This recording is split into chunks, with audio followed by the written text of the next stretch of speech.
حقش اكون ام. دايما بسمع الجمل دي من امهات كتير بتجيلي بعد ما تكون عملت كارثه في حق ابنها خليته يكون متاثر نفسيا. طبعا انا مش مع اي موقف يخلي الطفل متاثر نفسيا، بس النهارده انا هتكلم عنك انتي كأم. حابه اوصلك حاجه مهمه جدا عن النفس البشريه. لو قدرتي تفهميها صح وعرفتي تتعاملي معاها هتعرفي متكرريش اي غلط غلطتيه في حق ابنك بعد كده، وكمان هتعرفي تأثري دايما في نفسيه ابنك بالايجاب مش بالسلب. بصي يا ستي، المشكلة انك لما بتغلطي في حق ابنك وتبدأي تجلدي ذاتك بعد كده بتمري ب3 مراحل بشكل لا واعي.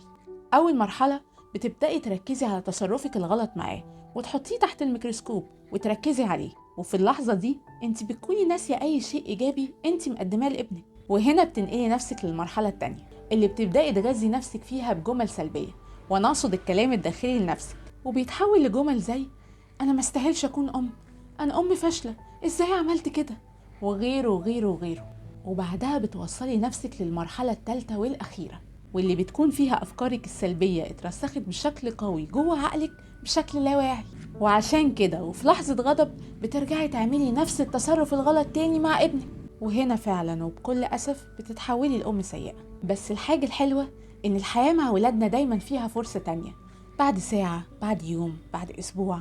بس المهم إنك تعرفي إن دايما في فرصة تانية. وعشان كده تعالي أعلمك إيه اللي ممكن تعمليه لما تغلطي في حق ابنك. ببساطة خالص ابدأي اعترفي بالغلط لنفسك أولا ثم لابنك ثانيا، واعتذري له لأنه يستحق الاعتذار.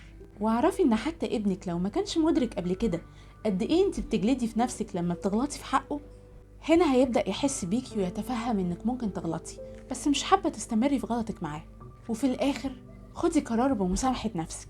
الغلط وارد لأنك بشر، بس المهم انك تقرري انك هتطوري من نفسك وهتتعلمي من غلطك ده عشان ما تكررهوش في المرات الجاية. فحبي نفسك وما تخليش اخطائك هي المعيار اللي بتقيمي بيه دورك كأم. واعرفي دايما ان حنانك على ابنك ليه قيمة سواء جه بدري او متأخر. اشوفكم على خير الحلقة الجاية.